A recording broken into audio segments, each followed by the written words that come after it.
Então, Lucas, capítulo 10, a partir do verso 38, o texto diz assim: Indo eles de caminho, entrou Jesus num povoado, e certa mulher chamada Marta hospedou-o na sua casa. Tinha ela uma irmã chamada Maria, e esta quedava-se assentada aos pés do Senhor, a ouvir-lhe os ensinamentos. Marta agitava-se de um lado para o outro, ocupada em muitos serviços. Então se aproximou de Jesus e disse: Senhor, não te importa que minha irmã tenha deixado que eu fique no serviço sozinha? Ordena-lhe, pois, que venha ajudar-me. Respondeu-lhe Jesus: Marta, Marta, andas inquietas e te preocupas com muitas coisas. Entretanto, pouco é necessário, ou mesmo uma só coisa. Maria, porém, escolheu a boa parte, e esta não lhe será tirada. Repita comigo: Maria escolheu a melhor parte, e isso não lhe será tirado. Amém. Eu comecei ontem dizendo que, quando eu lia esse texto no início da minha caminhada cristã, ou pelo menos assim alguns anos atrás, eu pensava no meu coração que Jesus não havia agido da forma mais apropriada, pelo menos do meu ponto de vista de alguém ativista. Porque, embora eu tenha melhorado um pouco nos últimos anos, eu sempre fui um tanto quanto ativista. Eu sempre fui o tipo de gente que corre de um lado para o outro, tentando resolver tudo, tentando fazer tudo. De um tempo para cá, eu tenho me convertido e tenho melhorado um pouco isso. Mas sempre foi mais ou menos assim.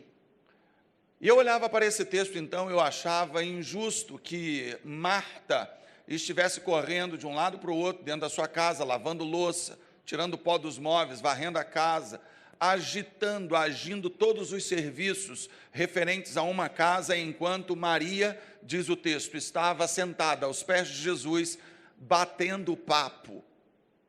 Porque é mais ou menos essa a ideia que o texto nos proporciona. Entretanto, quando nós começamos a observar todo o contexto que está por trás disso e o objetivo que Jesus tinha ao fazer com que Marta compreendesse que Maria havia escolhido a melhor parte, ele não estava, obviamente, tentando ensinar, tentando passar a ideia de que a melhor parte é ficar à toa, a melhor parte é ficar batendo papo, a melhor parte é deixar a louça se acumular na pia, enquanto nós estamos olhando para o nada, como fiscais da natureza. Não. Inicialmente, eu gostaria de dizer que provavelmente não haviam apenas essas 3 pessoas dentro daquela casa. Dificilmente estariam ali apenas Marta, Maria e Jesus. Havia um homem que morava junto com elas, chamado Lázaro, que era irmão delas, e muito possivelmente seus discípulos também estavam ali. Na verdade, o texto relata ou fala acerca de Marta e Maria, provavelmente porque foram as personagens principais do texto, as pessoas que usaram a palavra, as pessoas ao redor de quem girou o acontecimento, mas muito provavelmente estavam ali presentes, os seus discípulos e quase que certamente Lázaro. E o texto também fala ou sugere que a ideia, dentro do nosso contexto, de que Jesus estava sentado em uma cadeira e sentado aos seus pés, como que de joelhos, ou simplesmente sentada junto aos pés de Jesus, estava Maria, mas essa não é a ideia contextual do texto. Na verdade, nós poderíamos afirmar, com pouquíssimas possibilidades de erro, que eles estavam sentados numa mesa. O problema é que a mesa na antiguidade ou naquela época não era uma mesa conforme a que nós usamos, uma mesa com cadeiras ao redor, numa certa altura, onde nós nos sentamos em cadeiras altas. Não, a mesa ou as mesas tinham aproximadamente 1 palmo de altura e as pessoas sentavam ao chão, ou no chão, em almofadas, em tapetes, e muito provavelmente Jesus sentou ao redor da mesa, e então Maria se posicionou aos pés de Jesus. O que o texto está querendo dizer é que a posição na mesa, ou à mesa de Maria, era ao lado de Jesus, ela estava próxima a Jesus, ela foi alguém que escolheu um lugar privilegiado, lugar semelhante ao que João escolheria posteriormente na última ceia, razão pela qual lhe foi possibilitada a oportunidade de se inclinar e deitar no ombro ou no peito de Jesus. Essa é a visão. Eu gosto muito daquele quadro de Leonardo da Vinci que retrata a última ceia. Eu gosto sobretudo porque nós podemos apontar de uma forma bastante firme a diferença que há entre a arte e a realidade, porque aquele quadro simplesmente não retrata absolutamente nada acerca da realidade, porque eles estão sentados a uma mesa que culturalmente é como a nossa, é uma mesa que retrata a nossa cultura. Além do mais, todos estão virados para o mesmo lado, como que posando para uma foto, o que obviamente não estavam. Estavam todos sentados numa arrumação convencional. E Da Vinci os posicionou daquela forma no seu quadro, como se estivessem tirando uma fotografia para postarem no Facebook. A ideia contida no texto é que Jesus está mostrando tanto para Marta como para Maria, como para todos os que estão ali ao redor, sobre a importância da mesa, a importância de se fazer refeições juntos, a importância de estarmos separando o momento do dia em família, com os amigos, para estarmos olhando um nos olhos do outro. Essa, na verdade, sempre foi a ideia, inclusive da própria sinagoga. Enganam-se aqueles que pensam numa sinagoga judaica com a formatação que nós temos hoje no templo.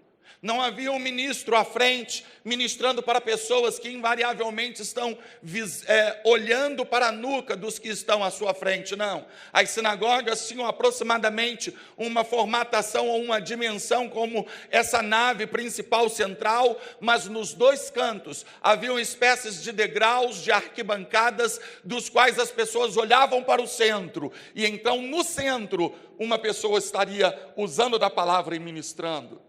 Porque a ideia é que dentro de uma comunidade relativamente pequena, onde todos se conheciam, eles pudessem estar um olhando nos olhos do outro, enquanto eram ministrados pela palavra.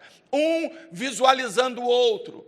E numa aldeia pequena, onde certamente haviam intrigas, onde obviamente existiam algumas desavenças entre eles, eles poderiam olhar um nos olhos do outro. Hoje, nas igrejas, quando nós temos algum tipo de dissensão com os nossos irmãos, nós olhamos e visualizamos onde ele está sentado, e se ele está de um lado, nós pulamos para o outro, se está do outro, pulamos para um, e assim por diante. E eles, se tivessem alguma coisa dessa natureza, teriam que sentar justamente na carreira, justamente próximo dos irmãos, daqueles com quem eles tinham algum problema a se resolver, porque ainda era melhor estar do lado do que estar de frente, olhando um para o outro. E essa então era a ideia, era a visão passada por Jesus ali naquele momento à mesa. Ele, quando disse: Marta, Marta, Maria escolheu a melhor parte e não lhe será tirada, ele estava dizendo, ao invés de estar no corre-corre, ao invés de estar ocupada com as muitas coisas, ela optou voluntariamente em estar do meu lado, em estar em comunhão comigo, fazendo as refeições comigo. E quando nós olhamos então agora esse quadro e começamos a aplicar às nossas vidas, às nossas famílias e dentro da cultura que nós vivemos hoje, nós começaremos a perceber claramente que a nossa sociedade, as nossas igrejas, o nosso povo, incluindo os cristãos, estão completamente fora da visão que Deus programou para a gente, a visão de estarmos em comunhão, a visão de estarmos à mesa. E parece a mim que esse vídeo que acabamos de ver retrata bem isso. A visão das crianças, o que as crianças, ou ao que elas valorizam e o que nós valorizamos. Muito provavelmente, se nós fôssemos questionados acerca de com quem gostaríamos de fazer uma refeição, nos posicionaríamos basicamente como aqueles adultos se posicionaram. E as crianças, muito provavelmente, se posicionariam como aquelas crianças se posicionaram, porque ainda há algum grau, algum nível de inocência na vida daqueles pequenos. A nossa sociedade, ela tem se afastado da comunhão. E nós percebemos isso claramente porque a tecnologia e tudo que nós vivemos hoje tem, de certa forma, nos afastado uns dos outros. É comum nos dias de hoje vermos pessoas conectadas com o mundo e afastadas dos seus familiares. Geograficamente estão próximas, mas as almas de uns dos outros estão tão longe quanto possível. E é comum nós vermos um filho num quarto conectado, o outro no outro quarto, e o pai num cômodo, e a mãe no outro, cada um diante de um aparelho de TV, diante de um celular, de um computador, sem a comunhão da mesa, sem estarem juntos, fazendo suas refeições e compartilhando o que aconteceu no dia, na semana, e como está a sua própria vida. As próprias arrumações dos nossos lares hoje nos afastam disso. Talvez há a possibilidade de algumas crianças não saberem exatamente para o que serve uma mesa, porque a mesa nos lares de alguns nada mais é do que um objeto decorativo, assim como um vaso de flores, porque não se usa para nada, apenas em ocasiões especiais, para reunir com visitas ou familiares quando vão nos visitar. Por quê? Porque se perdeu a serventia. Por quê? Porque não se retrata mais isso dessa forma. Eu estava lembrando que quando eu era garoto, o próprio sofá tinha uma formatação diferente dos dias de hoje. Era um sofá maior, com 3 lugares, se não me engano, e 2 outros pequenos. Um ficava da direita e outro na esquerda. Então, quando se assentava para assistir televisão, um ficava quase que de frente para o outro. E havia uma certa interação entre as partes, embora estivesse assistindo uma televisão, via de regra, preto e branco, que não chamava tanta atenção. Uma televisão que não era, em alguns casos, o centro das atenções. Mas o tempo passou e esse sofá de 3 lugares e os 2 pequenos foram substituídos por um outro de 3 lugares e um outro de 2. E novamente foram substituídos, agora é um só de frente para a televisão, onde não há espaço para interrupções. Você, quando está vendo televisão, não há espaço para conversa. Nós temos que ver a televisão e, se você quiser, faça o teste. Chegue na sua casa, na hora que a esposa ou a mulher está vendo o último capítulo da novela e interrompa, simule uma falta de energia e você vai ter uma briga. Agora, se você quiser que saia a morte, faça isso na hora que o jogador de futebol do time do seu marido estiver batendo um pênalti, que vai definir a permanência nele no campeonato. Aí você vai, apaga a luz, tira a televisão da tomada, tropeça, você vai cair, mas ele vai te jogar pela janela, muito provavelmente. Porque não há espaço para isso. Não há espaço para comunicação. Fala alguma coisa para alguém, principalmente para um homem, no momento que ele está vendo televisão, e ele não vai sequer escutar o que você falou. Ele vai dizer, beleza, vai lá, faz aí, ele não sabe nem do que você está falando. Porque não há espaço para isso. Nós estamos conectados com o mundo, mas não estamos conectados com a nossa casa. Nós estamos ligados na internet, conversando com todos os nossos amigos, que são muitos. Particularmente, eu tenho 4.500 aproximadamente. E eu não saberia dizer aqui quem são os meus amigos ou quem não são. Existem uns que eu não consigo identificar pelo nome. Eu tenho o hábito de mandar cartão de aniversário. E, obviamente, eu mando o cartão de aniversário porque eu sei o aniversário de todo mundo, porque o Facebook me diz, obviamente, porque de cabeça eu sei muito mal o meu, da minha esposa e dos meus 2 filhos, quando eu não esqueço de um deles. Mas não era assim na antiguidade, porque a nossa época, o nosso tempo, o tempo da virtualidade, o tempo em que nós estamos sendo amigos de todos, mas temos poucos próximos a nós, porque acabou-se a comunhão à mesa, acabou-se as coisas que realmente importam, acabaram as coisas que importam.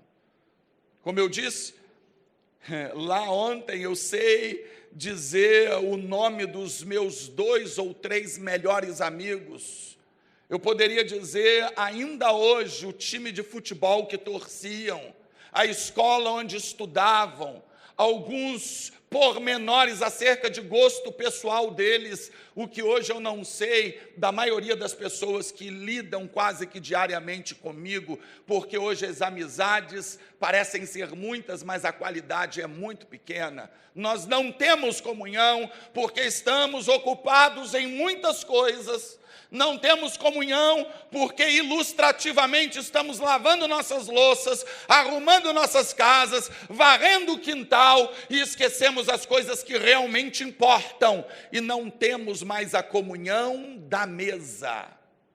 E isso fez com que nós fizéssemos hoje parte de uma geração extremamente individualista.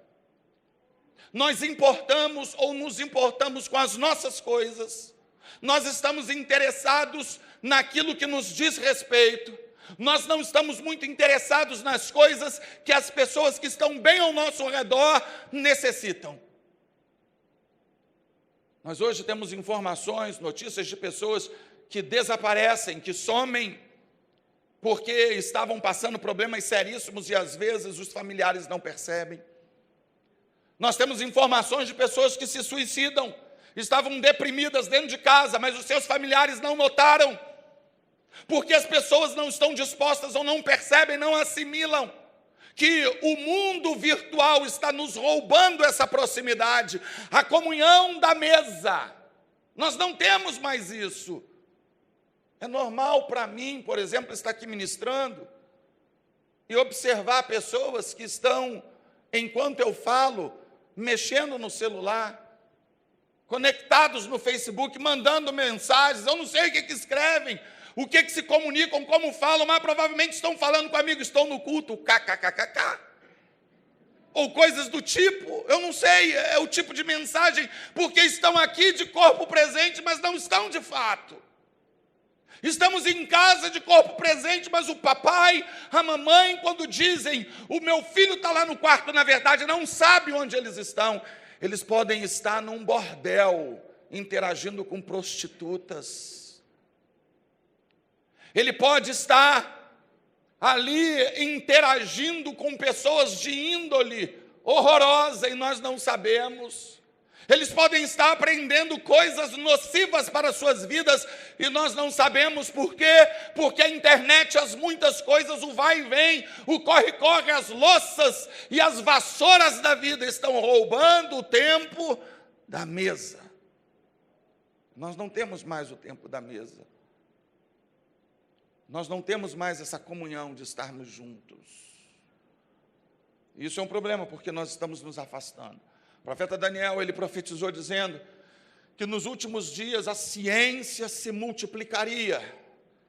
Antes ou imediatamente antes do fim, Senhor Jesus, em Mateus 24, escrevendo ou descrevendo a mesma situação, ele usa a palavra iniquidade. Por se multiplicar a iniquidade, o amor de muitos esfriaria de quase todo. Parece haver algum tipo de ligação direta entre ciência, multiplicação de iniquidade e esfriamento de amor. Isso me parece lógico, à medida que a tecnologia avança, à medida que desenvolvemos os nossos aparelhos, os nossos eletrônicos, e que somos atraídos mais e mais para o tipo de amizades e relacionamentos virtuais proporcionados pela ciência. A iniquidade aumenta, porque as facilidades de fazermos coisas erradas sem sermos vistos, fazer o que não presta, protegidos pelo anonimato, aumenta então nessa proporção que se aumenta a iniquidade, esfria-se o amor. À medida que aumenta a iniquidade através da própria ciência, torna-se cada vez mais escassas as mesas, a proximidade e a comunhão. E então nós nos tornamos egoístas. Nós estamos vivendo o tempo da informação, o tempo do conhecimento.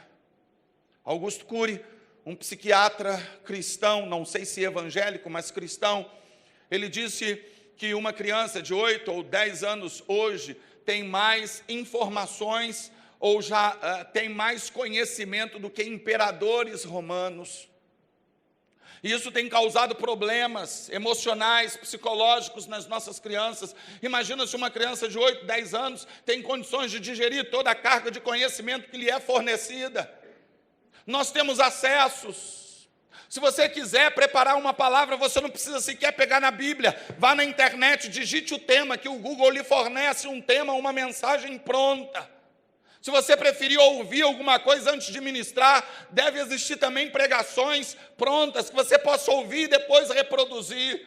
Isso faz com que nós tenhamos hoje nos púlpitos uma geração de eco. Não existe mais a voz do que clama no deserto, mas tudo que temos é eco daquilo que nós reproduzimos através do conhecimento engessado que pegamos pronto. Por quê? Como isso acontece? É porque nós não temos ligações, porque a mesa foi embora e nós não temos como mais compartilhar. E quanto maior uma igreja, maior a distância que nós travamos um com o outro. Quanto maior a família, ou mais agitada, ou mais afazeres, mais difícil será essa reunião à mesa, essa comunhão. E então nós estamos nessa era do conhecimento, nós vamos no Google e sabemos de tudo. E temos informações para tudo. É a época da informação, mas não do conhecimento. Nós temos a informação, mas isso não nos dá necessariamente conhecimento. Você vai ao médico, e ele dá alguns exames, e você faz o exame, e você, antes de ir no médico, porque você não tem mais tempo para nada mesmo, hoje todos nós somos basicamente assim. Nós não temos paciência de esperar uma semana para que o médico leia o que deu no exame. Então nós abrimos, vamos bisbilhotar aquilo ali e tem lá alguma informação sobre o diagnóstico. Nós vamos no Google, pesquisamos e já sabemos tudo sobre a doença. E chegamos no consultório e queremos dar aula para o médico sobre o que nós temos e como tem que se fazer. Porque nós temos as informações, não temos o conhecimento, mas temos as informações. Parece que hoje já está se transicionando, não é mais informação nem conhecimento, são dados. Hoje nós temos dados. Eu tenho aqui na minha memória cerca de 100, 200 telefones, eu não sei, mas se acaba a bateria da minha memória, eu não tenho nem o meu. Existem pessoas aqui que se um amigo perguntar qual é o número do seu telefone, ele vai dizer assim, espera aí, vai pegar o aparelho e vai ver meu número, aí vai dizer o número. Já aconteceu comigo. De ficar em apuros, precisando ligar para casa, e eu não sei o número de casa.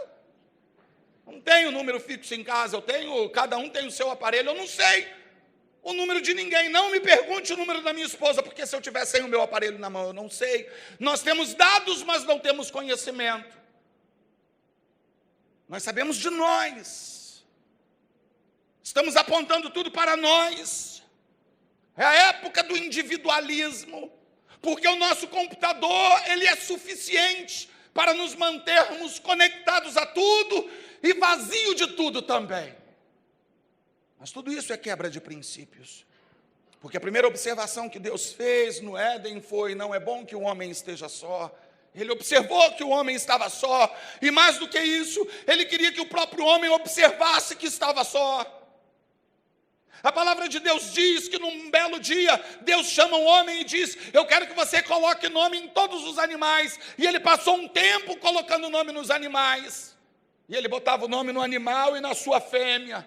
E no macho e na fêmea. E depois que terminou aquele período de tempo, diz a palavra de Deus, que ele deu nome a todos os animais. Nós não sabemos se alguns dias ou semanas, mas ele termina aquele processo. Então ele senta triste e abatido, e Deus vê que o homem está só.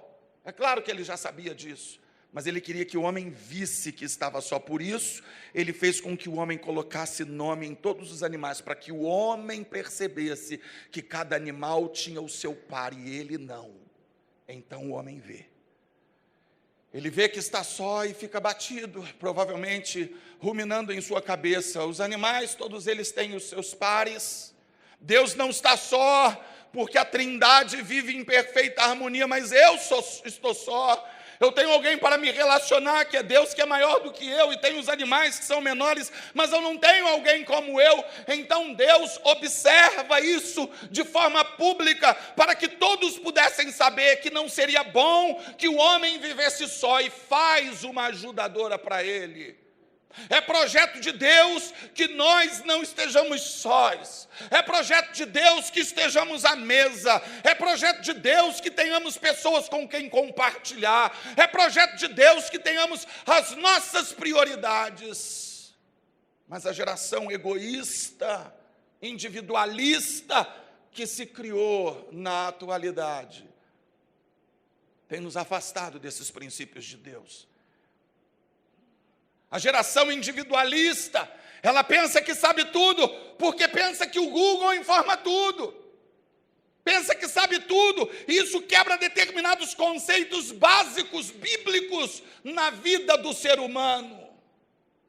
Nós temos as nossas ideias, nós temos as nossas opiniões. Por quê? Porque essa forma de interagir com o mundo sem sair do nosso canto faz da nossa geração uma geração, de certa forma, prepotente, que pensa que sabe mais do que todo mundo. É natural vermos hoje filhos que pensam que sabem mais do que os pais. É natural nós vermos essa linha de autoridade quebrada por pessoas individualistas que não reconhecem autoridade, porque pensam que sabe tudo, porque as informações estão diante de si. E eles obtiveram essas informações, não através das pessoas adequadas para terem essas informações, mas através de buscas, de navegações, de consultas, que nem sempre são as mais indicadas, e que formaram um caráter de uma geração que está aquém do caráter proporcionado ou desejado por Deus. Sabemos tudo e não conhecemos nada, pensamos ter o mundo nas mãos, o domínio de tudo, e não dominamos sequer a nossa própria vida. Uma geração escravizada pelo individualismo, uma geração escravizada por o eu posso, eu sei, eu tenho.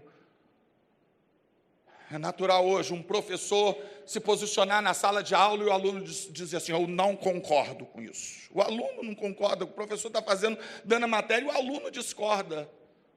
No meu tempo de escola, se eu dissesse que discordava de alguma coisa, já estaria suspenso ali mesmo. Se não ficasse de castigo virado para a parede. Mas hoje, se o professor pensar em fazer isso, ele já é processado. Até pais são processados hoje, quando disciplinam os filhos à luz dos princípios da palavra. Por quê? Porque a geração perdeu o rumo, a nossa geração perdeu o seu norte, não sabe para onde está indo e quer determinar para os outros para onde tem que ir. Uma geração que não tem ideia de princípios e de autoridade, porque é essa geração individualista.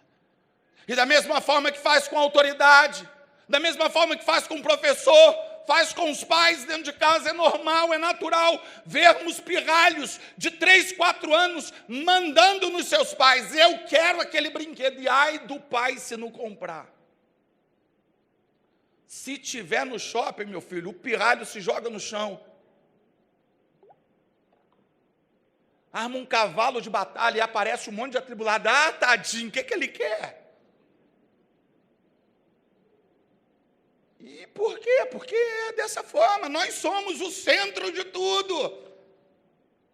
A nossa rebelião está sendo alimentada, está sendo motivada por esse individualismo que não tem fim, porque nós somos o centro do universo. Não respeitamos professores, pais, nos rebelamos contra a autoridade e automaticamente nos rebelamos contra Deus. Você já deve ter visto cenas como essa. Alguém lê um texto bíblico e diz assim: eu não concordo com isso aí.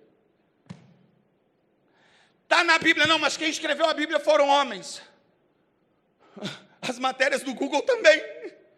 Tudo que está escrito foi escrito por homens. Você conhece macaco que escreve? Girafa, elefante, anjos escreveram alguma coisa. Tudo que está escrito, tudo que você vê escrito, seja manuscrito ou digitado, foram homens que escreveram. Homens escreveram. Se foram máquinas, tinha um homem comandando aquilo, ou pelo menos que deram um comando inicial. Discordam dos princípios bíblicos. Deus disse, não, mas eu discordo, Jesus fez isso, eu discordo, eu acho que não deveria ser assim. Aliás, eu comecei a minha ministração dizendo que não entendia bem, do meu ponto de vista, Jesus não teria agido da forma adequada. E é claro que eu falei isso de uma forma ilustrativa, para que nós pudéssemos sentir a que ponto nós chegamos. Amado, todas as vezes que você pensar que discorda de algum princípio bíblico, de algo que Jesus fez, você não entendeu bem, você precisa rever os seus posicionamentos, o seu conhecimento acerca daquilo, porque a Bíblia é a palavra de Deus. Mas tudo isso fez com que nós, então, virássemos esse tipo de religiosos que pensamos saber tudo, mas que no fim é a nossa opinião é que vale. E então, nós queremos determinar as regras. Você quer ver? A nível religioso é muito comum nós encontrarmos um católico que acredita na reencarnação. Mas reencarnação não é doutrina católica. Mas não interessa se é ou não é. Ele quer ser católico e quer acreditar naquilo, como se as duas coisas fossem possíveis. Mas ele não deveria, ou ele deveria dizer, eu sou católico, ou eu acredito na reencarnação.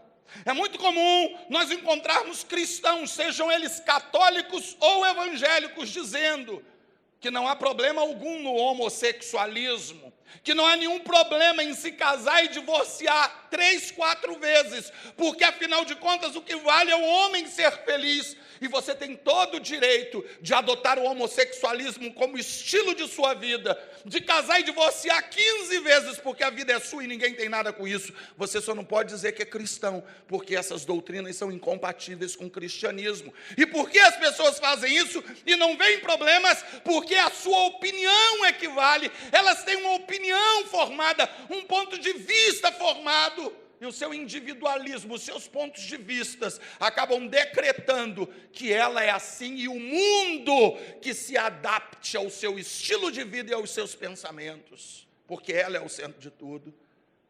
E isso acontece no meio evangélico. Você quer ver alguns exemplos?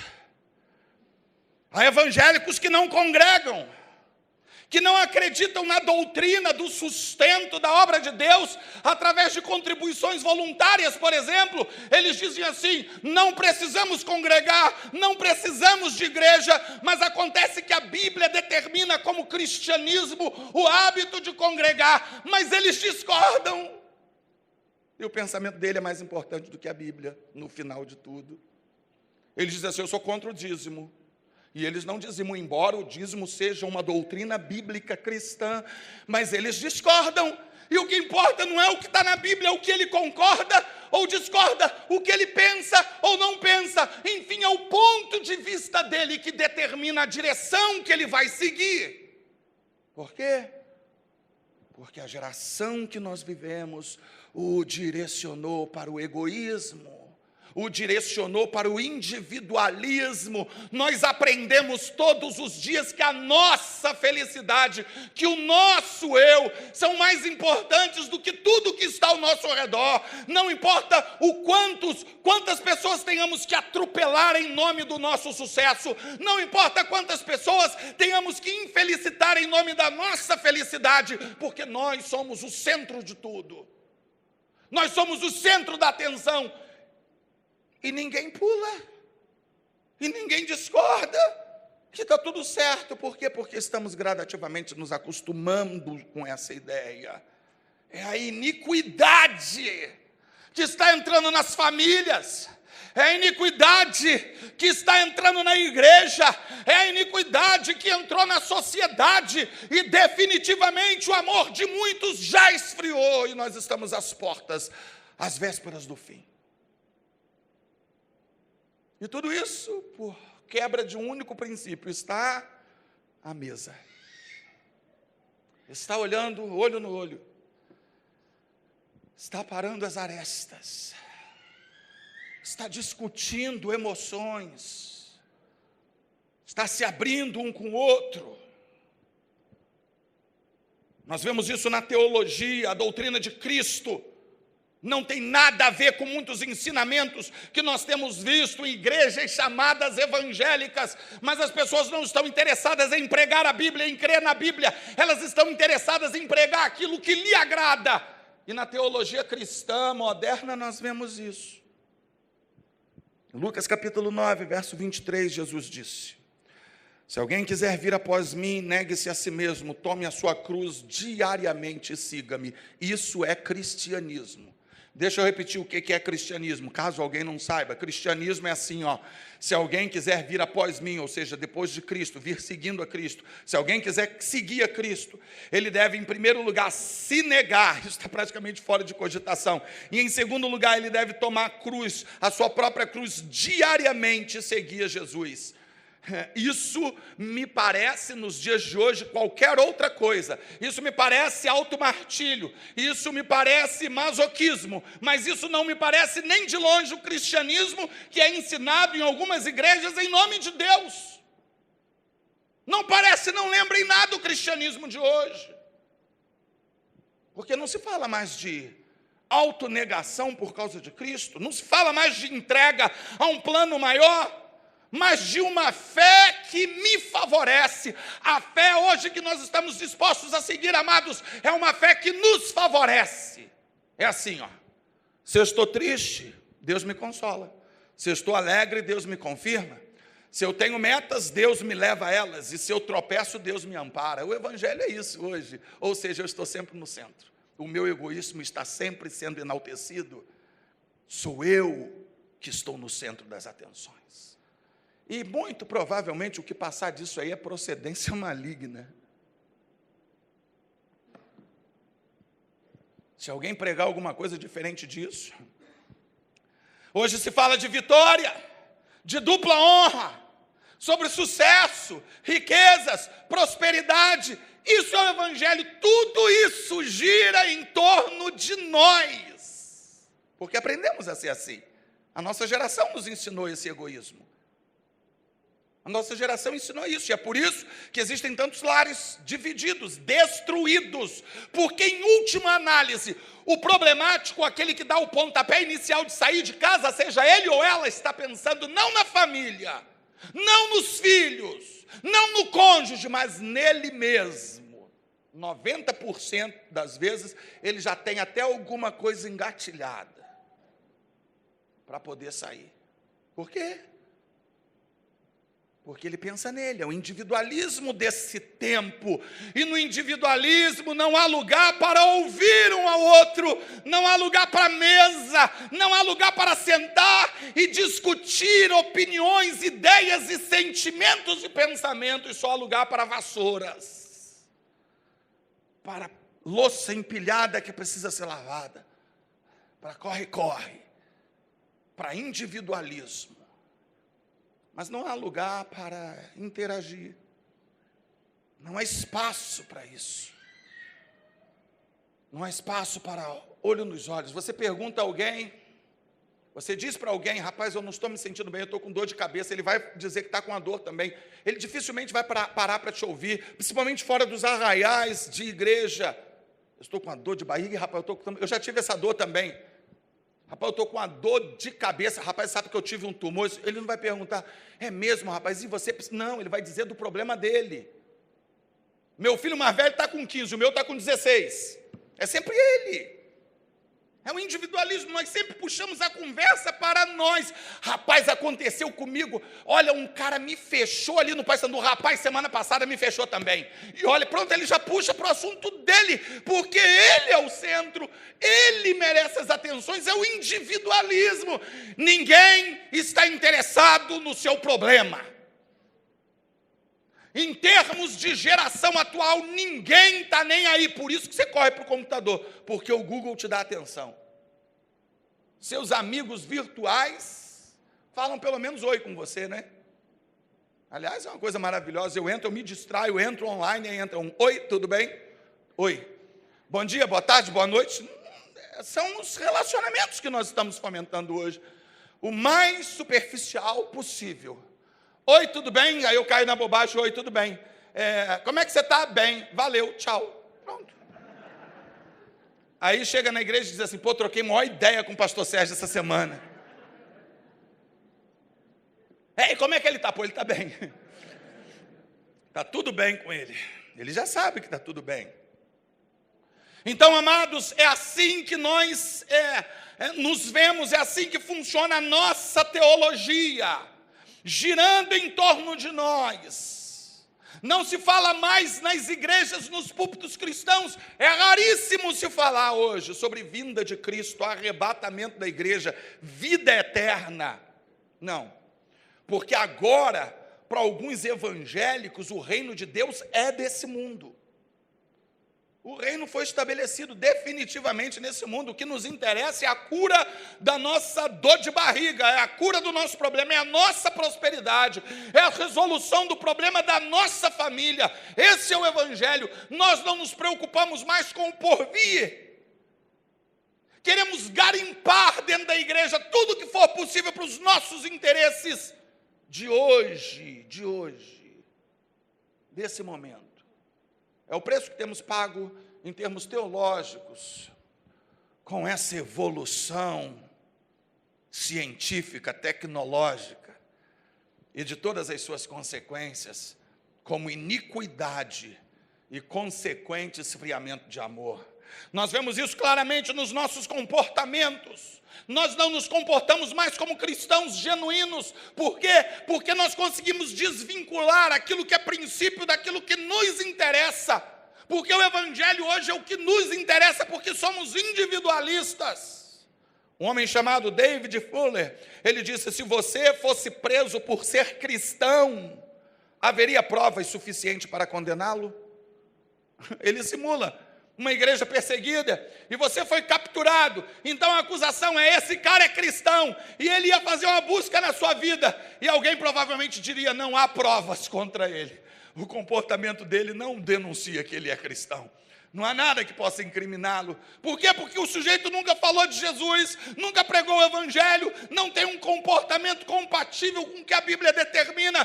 Tudo que ele faz está nos moldes, nos padrões dos seus interesses pessoais. Então não há acusação, condenação alguma para ele. Essa é a crise comportamental que nós estamos vivendo hoje. Em Atos capítulo 11, no final do capítulo, nós vemos o episódio dos cristãos pregando em Antioquia. E ali então, entre os gentios, eles foram chamados de cristãos pela primeira vez. Você saberia me dizer por quê que eles foram chamados de cristãos pela primeira vez? O que foi que os identificou como cristãos? Deixa eu te dar uma pista. Deixa eu dizer quais não foram os motivos. Não foi porque tinham um temperamento forte. E nem foi porque não levavam desaforo para casa. Não foi porque azaravam todas as mulheres na rua. E nem porque compravam e não pagavam. Eles não foram chamados de cristãos porque eram mentirosos. E nem porque eram violentos ou fofoqueiros. Não foi por isso. Eles foram chamados de cristãos justamente porque eles tinham neles os ensinamentos de Cristo. E viviam por aqueles ensinamentos. Viviam por aqueles princípios. E eles foram identificados como gente diferente. Porque não eram individualistas. Porque ainda não tinham o conhecimento que nós temos hoje. Nós vivemos na época do conhecimento, mas estamos longe de Deus. Provavelmente nós não tivemos uma geração que tivesse tanto acesso a conhecimento, estivesse tão longe de Deus, estivesse tão familiarizado com os princípios de Deus, e na prática tão longe deles. Por quê? Porque viver os princípios de Deus exige vida sacrificial. Aponta para a renúncia. Aponta para a mesa. Para se importar com a necessidade do outro. Jesus estava à mesa e poderia dizer, Maria, vai lá atrás de sua irmã, lava logo isso, porque a comida não sai, rapaz. Enquanto você estiver aqui, a comida não vai sair. Eu quero lanchar, vai lá adianta o expediente, depois conversa todo mundo junto. Não, ele não estava preocupado com isso. Jesus não se importava com ele mesmo. O episódio da mulher samaritana, quando Jesus chega ali no poço e pede para a mulher, me dá água, ele tinha sede, ele vinha de uma caminhada longa no deserto, e então ele ministra aquela mulher e quase esquece da sua sede.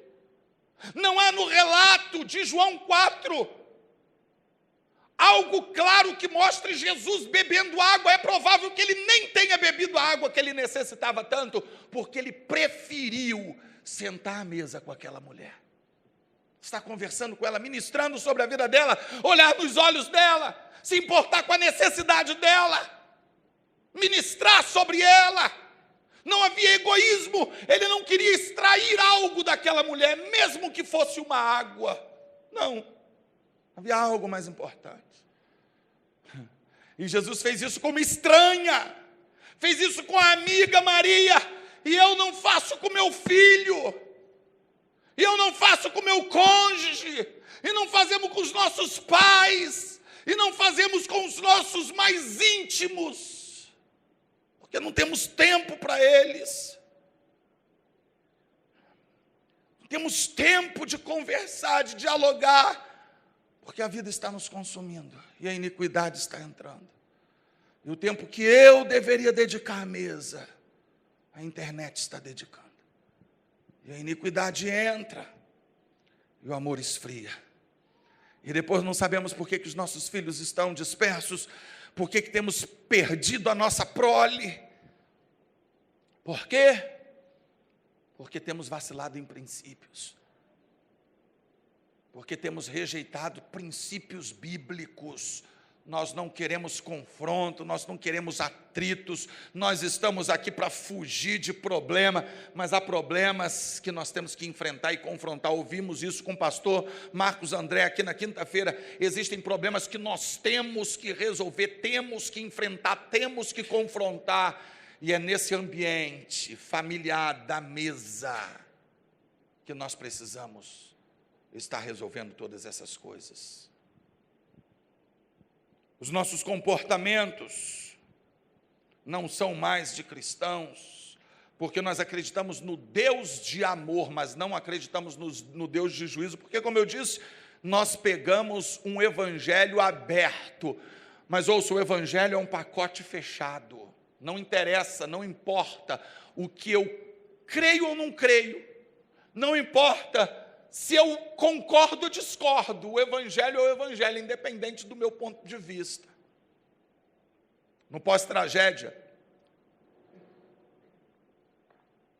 quando nós abrigamos pelo menos 23, 24 pessoas aqui, um casal começou a nos dar muito problema, e eram crentes. E então, no último momento, quando eu sentei para tentar ajudar, para arrumar um lugar para ele alugar, para ir embora e tocar a vida dele, ele me criou mais um problema muito grande. E eu disse para ele: você está me criando problema, você já percebeu que você não age como cristão? Você não tem agido como um cristão, você tem agido como um ímpio. Eu disse para ele: seu comportamento não é de crente. Sabe o que ele me respondeu? Ele me respondeu nessas palavras: que diferença faz? A Bíblia diz que a misericórdia prevalecerá no juízo. O que ele estava me dizendo é o seguinte: se eu sou honesto ou não, não importa. Se eu minto ou falo a verdade, é indiferente. Se eu dou testemunho ou não dou, não faz diferença nenhuma, porque no dia do juízo, Deus vai ter misericórdia de mim e eu vou para o céu, porque está escrito: a misericórdia prevalecerá no juízo. Eu falei: você é um artista, tem uma habilidade violenta de manipular a Bíblia, a palavra de Deus, para fazer com que ela diga o que você quer que ela diga. Nós não podemos pensar nesse Deus permissivo. Deus não é brasileiro, Ele não vai dar um jeitinho para você ir para o céu. Amados, eu não estou falando nessa noite de pessoas que lutam contra o pecado. Existem pessoas aqui que lutam contra o mau hábito, pessoas que brigam contra si mesmo, se solapam todos os dias em função de desejar cumprir os princípios e às vezes por debilidades pessoais não conseguem. Não, eu não estou falando disso. Eu estou falando de pessoas que deliberadamente optam por escolher coisas para si e outras dispensar. Eu quero isso, eu não quero isso. Eu escolho isso, eu não escolho isso. Nisso eu creio, nisso eu não creio. O céu e o evangelho não é um restaurante self-service, onde você escolhe o que quer e o que não quer. O evangelho é um pacote fechado. E se nós somos egoístas, nós precisamos rever os nossos conceitos, os nossos princípios, para que nós abracemos o evangelho como ele é. Independente da tecnologia, independente de qualquer coisa, nós precisamos estar em comunhão com o Senhor, à mesa, e de olho e focado naquilo que realmente interessa, naquilo que importa. Nós precisamos estar observando esse egoísmo, esse individualismo, em último lugar, em termos familiares. Há várias formas de se ver a família nos dias de hoje, viu? Eu quero já dizer que você pode ver a família da forma que você quiser.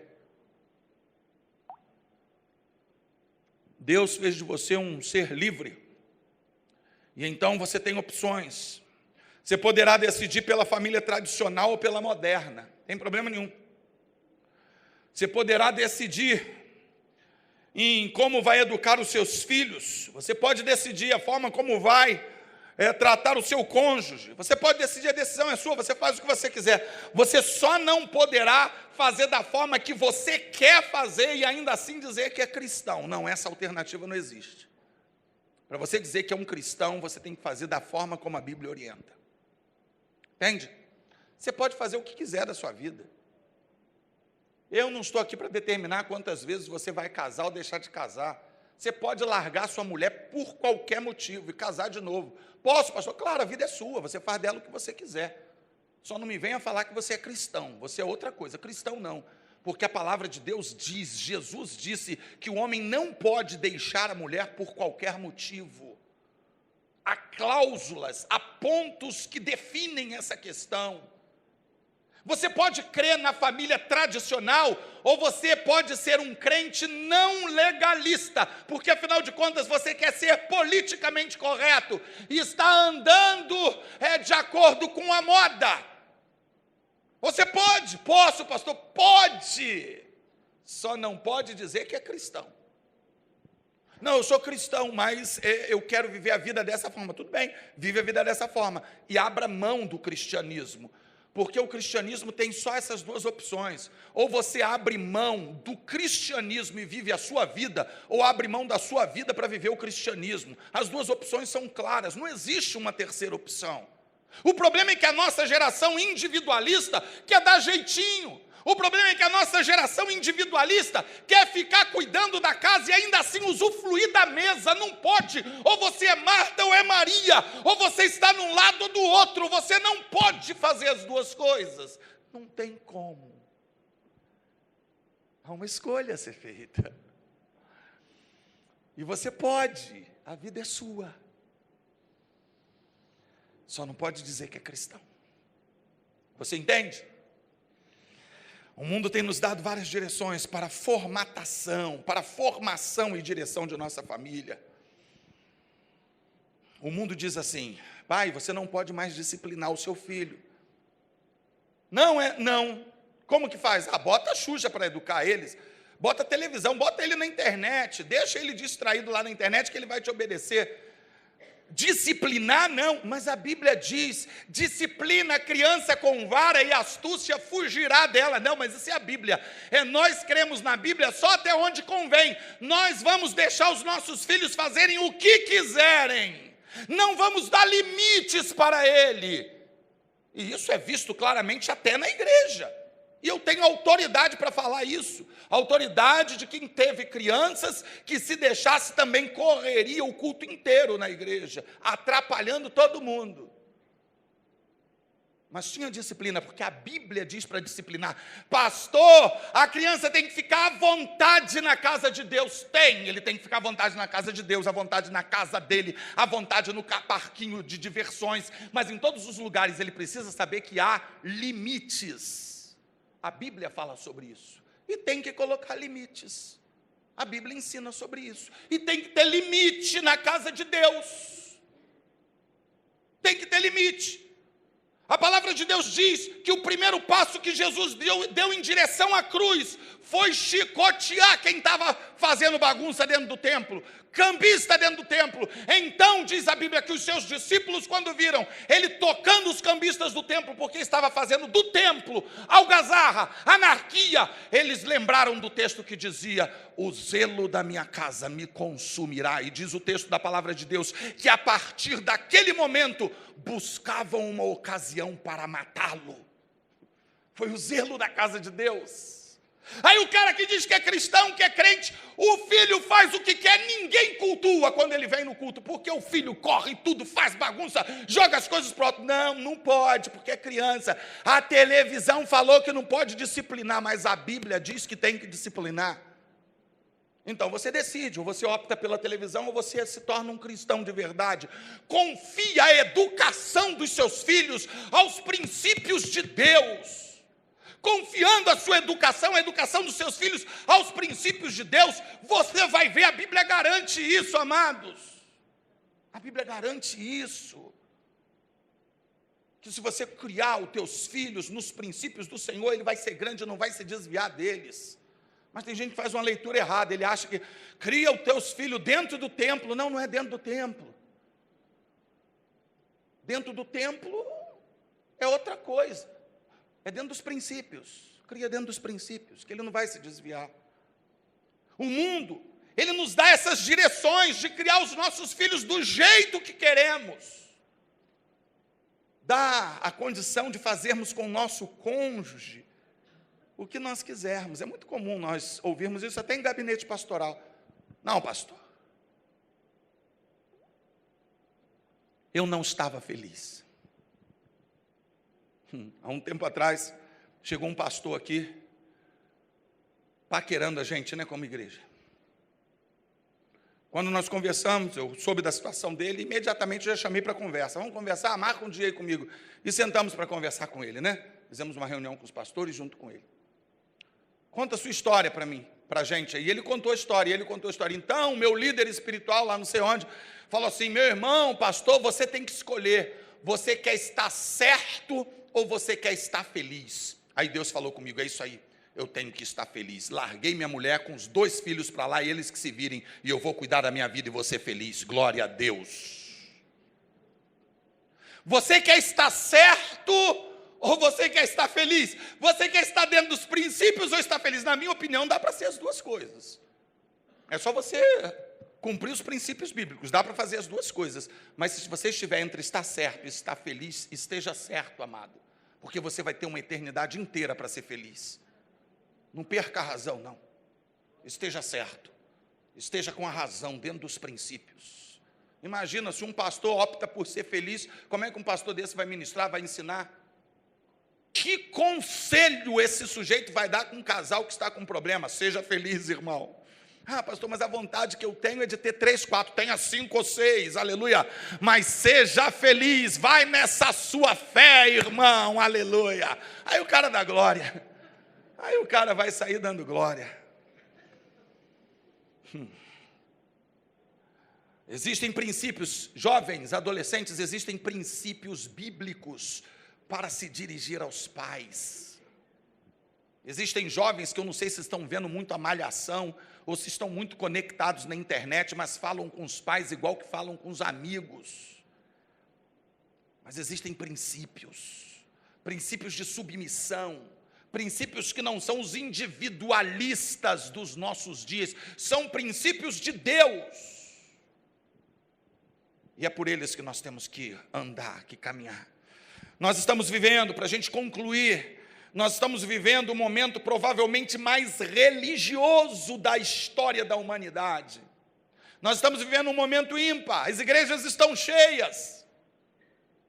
Nós vemos congressos e seminários, ministrações de todo tipo, para nos edificar, para promover a nossa fé, para que nós possamos avançar, encontros, estudos, enfim, mas é também um dos momentos de espiritualidade mais rasos da história. Isso parece um contraste. O melhor momento em termos religiosos Em termos de religião, é o melhor momento, mas em termos de profundidade espiritual, é o pior. Como pode? Falta de princípios, né? Por quê?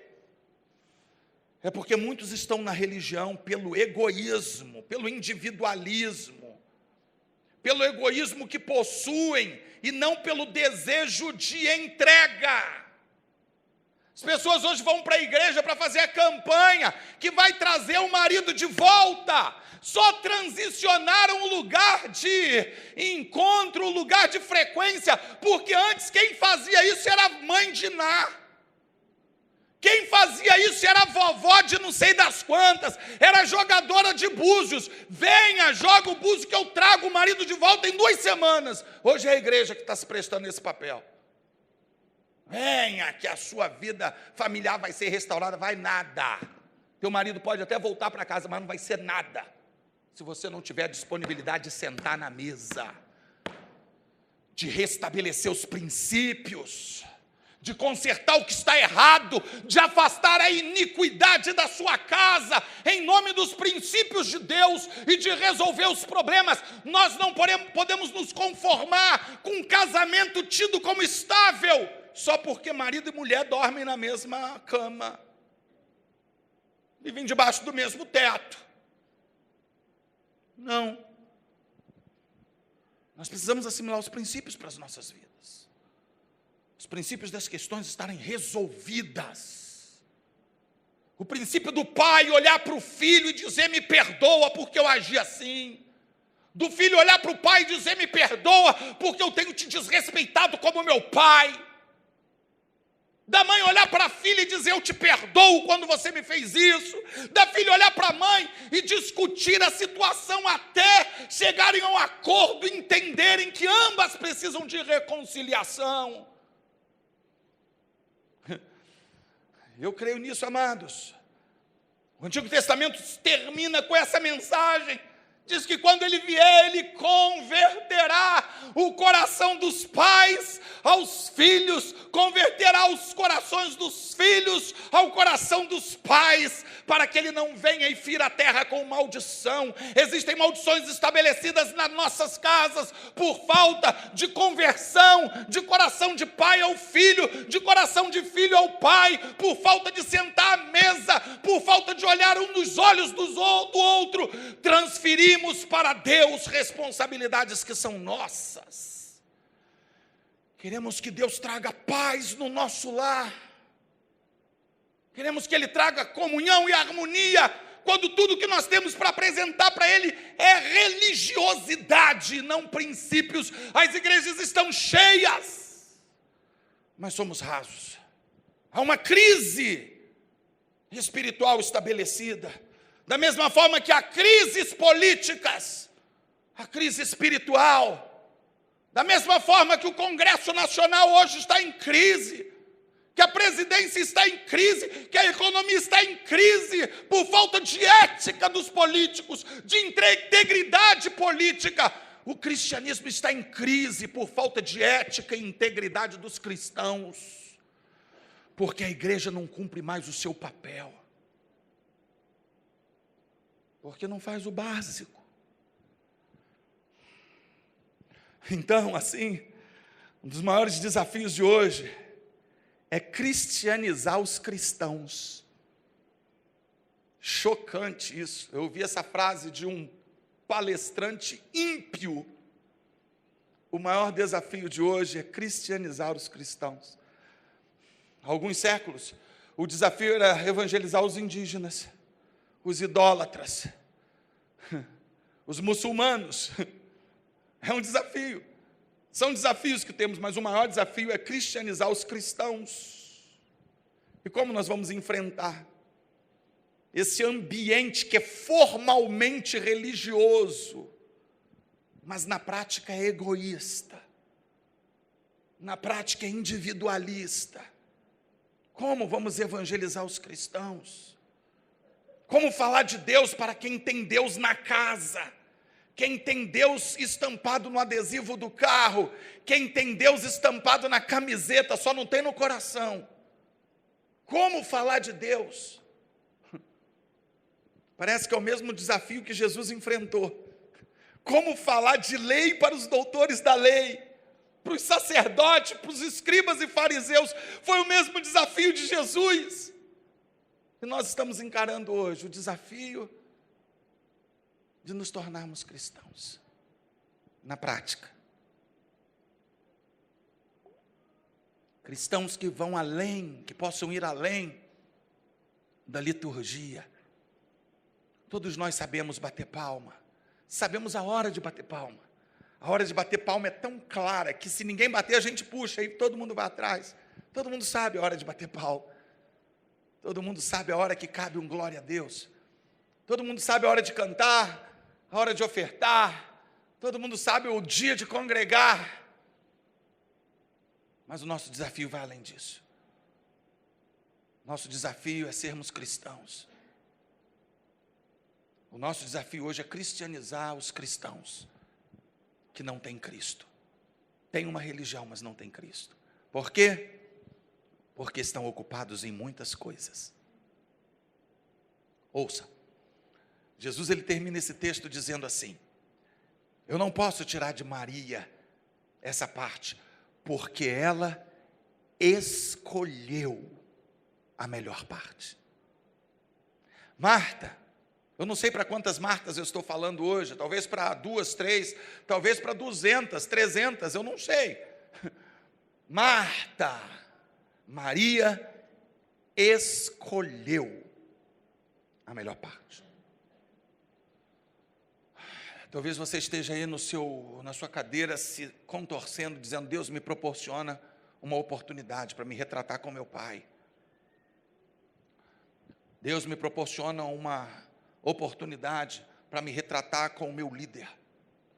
Deus me proporciona uma oportunidade para me retratar com a minha família, para estar à mesa, para restabelecer o plano de Deus para a família. Me dê essa oportunidade, Deus não vai lhe dar. Você ouviu? Porque a oportunidade é dada todos os dias. Agora, por exemplo, a questão é a decisão. Maria escolheu. Você precisa escolher.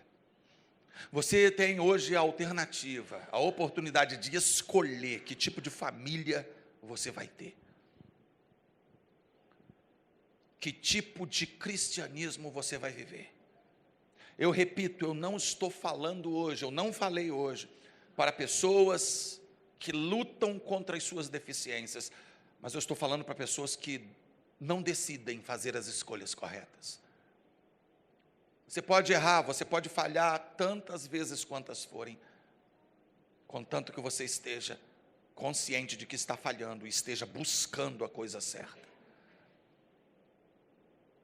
O que não pode é nós vivermos esse tempo de forma dissoluta, nos enganando, dizendo que está tudo bem, ocupados com várias coisas. Passamos 2 horas no Facebook todos os dias, 1 hora no WhatsApp. Navegamos para tudo quanto é lado, consultamos uma coisa e outra, não temos 15 minutos por dia para a leitura da palavra e oração. Isso é questão de escolha. Não temos 15 minutos para sentar à mesa com os nossos familiares e ministrarmos sobre a vida deles. E brincarmos com eles. O que fizemos essa semana foi extremamente simples.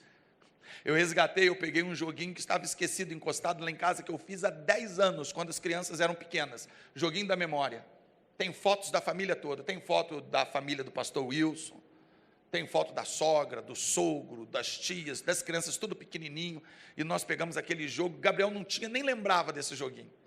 E foi legal demais tirarmos um tempo para joguinho da memória. Eu e Lênin, obviamente, tomamos uma coça, porque a nossa memória é só uma vaga lembrança hoje, né? Mas foi muito legal. Fazia comida para a família, foi muito legal.